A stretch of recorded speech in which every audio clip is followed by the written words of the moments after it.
Welcome back to the show.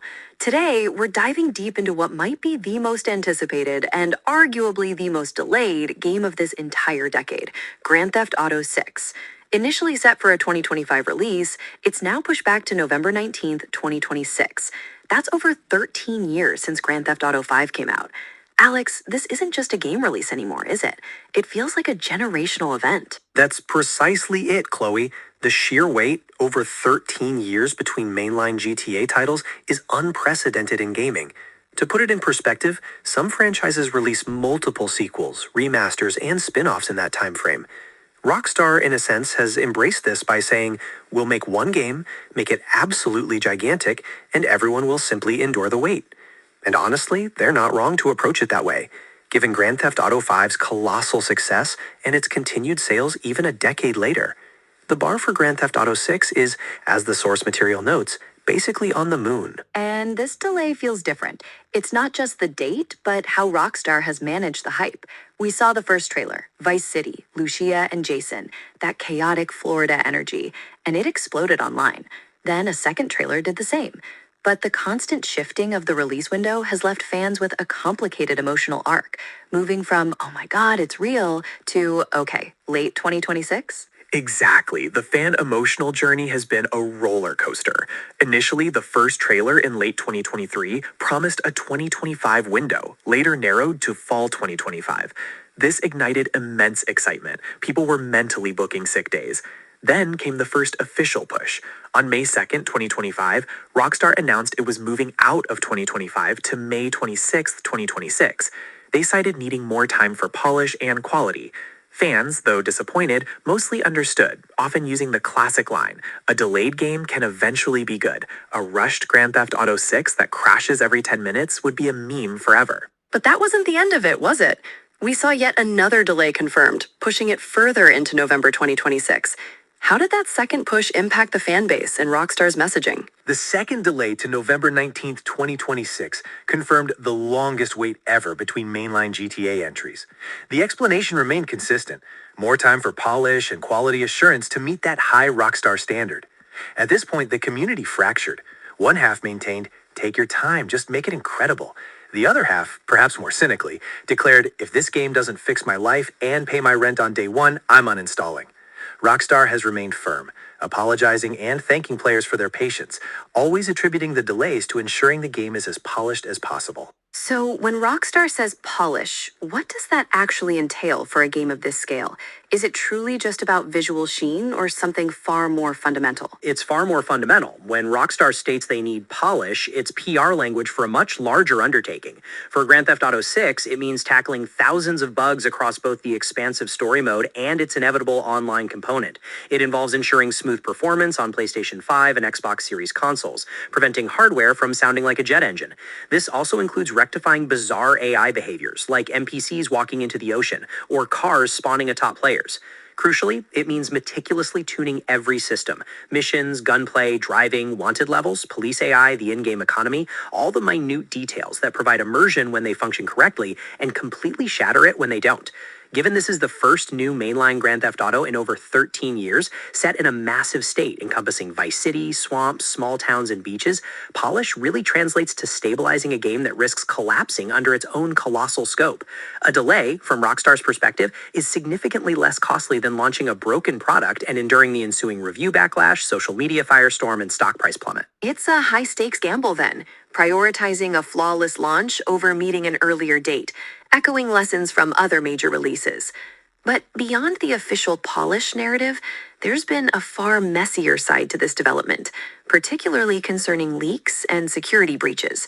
Can you walk us through those challenges? Certainly, Grand Theft Auto 6 has been plagued by one of gaming's most turbulent leak histories. The most significant was the September 2022 Mega Leak, where around 90 clips of early development footage, test tools, and animations abruptly appeared online. Rockstar confirmed it was a network intrusion, issued takedown notices, and tried to assure everyone it wouldn't critically impact development. However, for a studio known for its extreme secrecy, this was akin to kicking open the vault door. Fast forward to December 2023, Rockstar's carefully planned reveal of the first official trailer was also undermined when it leaked early on social media. Rockstar reacted by releasing the official trailer about 15 hours ahead of schedule to regain control. These incidents highlight a persistent challenge. Rockstar has struggled to control its own marketing and information flow. And the leaks didn't just stop with the initial breaches. The article mentions ongoing resurfacing of that footage and how every tiny hint fuels wild speculation. This must create an immense PR headache, but also deeper internal issues. Indeed, that 2022 footage continues to resurface, with some fans even claiming the alpha builds looked superior to finished games. Every minor change, from store updates to subscription ads, ignites baseless rumors of new trailers or map leaks. From a PR standpoint, Rockstar is constantly battling to steer the narrative through a minefield of misinformation. This pressure is compounded by the late 2025 Discord drama, where Rockstar fired over 30 developers in the UK and Canada. Rockstar cited their involvement in leaking confidential information about upcoming projects in a Discord server. However, the Game Workers Union, representing many of these developers, paints a very different picture, arguing the server was primarily for discussing working conditions and unionizing, suggesting Rockstar used the leak angle as a pretext to target organizing efforts. This escalated to the point where politicians became involved, calling for scrutiny. This sounds like a significant internal conflict. While Rockstar officially states these issues aren't the reason for delays, it's hard to imagine they don't have an impact. How does this workplace drama, with allegations of union busting versus protecting intellectual property, tie into the broader Grand Theft Auto 6 story? It adds a layer of complexity beyond just game development. Rockstar's position is clear. The developers violated NDAs by sharing confidential features. The union's counterclaim is equally strong. This was about discussing jobs and rights, and the firings constitute union busting. With legal claims filed and public statements from both sides alongside political attention, Grand Theft Auto 6 is caught in the middle of a major labor dispute. While Rockstar insists the delays are about polish, losing over 30 developers mid-project, whether for leaks or other reasons, undeniably redirects management time towards HR, legal, and PR, away from pure development. It can also significantly affect morale and stress levels within the studio. It's impossible to quantify the exact delay caused by this drama, but it unequivocally means Grand Theft Auto 6 is being developed under a level of internal and external pressure rarely seen in the industry. It spotlights the human element behind these massive productions, with some developers vocally stating that working conditions are not acceptable. Shifting gears from the behind-the-scenes turmoil, let's discuss what we actually know for certain about the game itself, straight from official sources. What's confirmed about Grand Theft Auto 6's setting, protagonists, and overall tone? Based purely on Rockstar's official statements and trailers, we know Grand Theft Auto 6 is set in the state of Leonida, a fictionalized version of Florida, with Vice City as its central hub. Rockstar describes it as a massive, neon-soaked evolution of the series, meaning a modern, Miami-inspired Vice City surrounded by swamps, small towns, beaches, and rural areas, an entire state-level playground. For protagonists, it features two playable leads, Lucia and Jason. Lucia marks Grand Theft Auto's first main female protagonist in the modern era, and Jason is her partner in crime, creating a strong Bonnie and Clyde dynamic as they plan heists and evade the law. The tone heavily leans into modern social media chaos, with trailers showcasing live stream overlays, vertical phone clips, and in-game comment sections, suggesting that actions could affect not just wanted levels, but also in-game reputation and infamy across social feeds. The visuals in the trailers appear incredibly detailed, suggesting a significant leap from previous entries. What about the confirmed platforms and the release schedule, especially concerning a PC version? Visually, the game looks remarkably detailed, featuring huge crowds, intricate interiors, and advanced water, reflection, and lighting effects that surpass Grand Theft Auto 5 and even Red Dead Redemption 2. Confirmed platforms are PlayStation 5 and Xbox Series X and S, with the release date set for November 19th, 2026. Notably, there is no official PC release date yet. This aligns with Rockstar's historical strategy of launching on consoles first and bringing the PC version later, which means PC players will experience an even longer wait. So, we've covered the confirmed elements, but trailers often sell a fantasy beyond just the features. How do the Grand Theft Auto 6 trailers convey the fantasy of what it will feel like to live and play in this world? The fantasy Rockstar is selling is essentially Florida Man Simulator in 4K. The trailers depict a world where everything is insane, and someone always has their phone out. People dancing on cars, alligators in convenience stores, surfing on moving trucks. It's crime, plus clout, plus bad decisions. The pervasive in-game social media elements suggest that your actions will affect your reputation and how your legend grows within the world, making you feel like you're living inside the feed. The dynamic between Lucia and Jason implies missions centered on coordination, teamwork, and a story built around loyalty and betrayal, a more focused narrative than Grand Theft Auto V's three protagonists. The world itself looks incredibly busy and dense, with packed beaches, clubs, and protests, suggesting organic side activities and varied environments. The overall presentation is faster and more cinematic, with high-energy music and quick cuts, almost designed to generate viral clips, reinforcing that clip this, share this mentality. It's a hyper-connected, always-online, Florida in overdrive world for criminal couples. With such a potent fantasy being sold, it's inevitable that rumors and speculation run rampant. What are some of the most persistent, unconfirmed theories surrounding Grand Theft Auto 6? The map size is a massive area of speculation. Theories abound that it will be larger than Grand Theft Auto 5 and Red Dead Redemption 2 combined, with multiple cities and future expansions. While possible, Rockstar has only confirmed a state-sized map called Leonida, with Vice City and surrounding areas. Any 100% confirmed map leak should be viewed with extreme skepticism.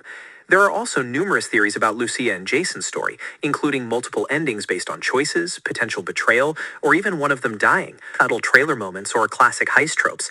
The wanted system is another hot topic, with speculation about smarter, more aggressive police AI, faster escalation based on crowds or cameras, and NPCs recording and uploading footage. All these ideas sound compelling and fit the social media theme, but remain unconfirmed. Finally, the online mode generates significant buzz, with rumors of a huge live service world, seasonal events, and evolving map changes, aiming to replicate Grand Theft Auto Online's success. But exact details are unknown until Rockstar makes it official. It's crucial for players to distinguish between confirmed facts and speculative fun to manage expectations. Given all the delays, leaks, and internal pressures, how do you think Rockstar is actually operating behind the scenes right now to get this game across the finish line by November 2026? It's an intense environment. Late-stage development for a game of this magnitude is a constant bug war. QA teams are relentlessly finding issues like cops spawning in walls or car physics breaking, which developers fix, sometimes inadvertently creating new bugs. This cycle repeats thousands of times across the massive open world, missions, and systems. On the outside, we hear delayed for polish, but inside, it's whiteboards, crash logs, and immense pressure. Rockstar is almost certainly in a feature lock phase, meaning core gameplay and the main story are in place, and the focus is on smoothing out existing elements, cutting unstable ones, and pushing non-essential features to post-launch updates. Management is juggling the conflicting demands of investors wanting the game released, developers needing time for quality and sanity, and players who are both hyped and exhausted. There's also the persistent crunch question. While Rockstar has stated efforts to improve conditions, it's realistic to assume some teams, particularly QA and core gameplay, are working very hard to hit that November 2026 deadline without triggering another major crunch controversy, especially with the union involvement. Post-leaks, security has also undoubtedly tightened, balancing the need to prevent further breaches with allowing developers to work efficiently. November 19th, 2026 is clearly a non-negotiable finish line for them. The mission is to deliver a stable, polished game to avoid a catastrophic meme-tier launch. So, with all this context, the record delays, the leaks, the internal strife, and the monumental hype, what does this ultimately mean for players?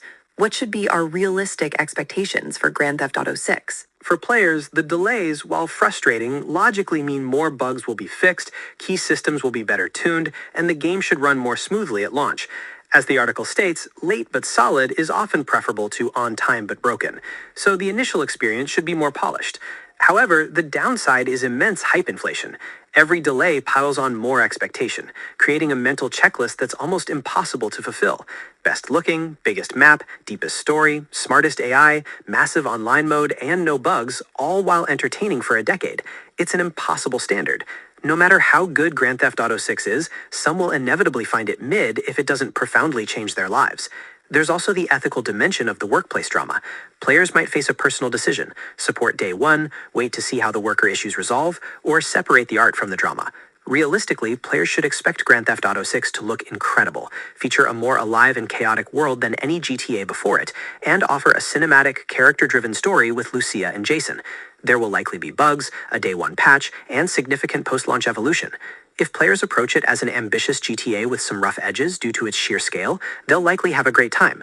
Remaining hyped is understandable, given the weight in Rockstar's track record, but that excitement should be grounded in confirmed facts, not every internet rumor or wishlist.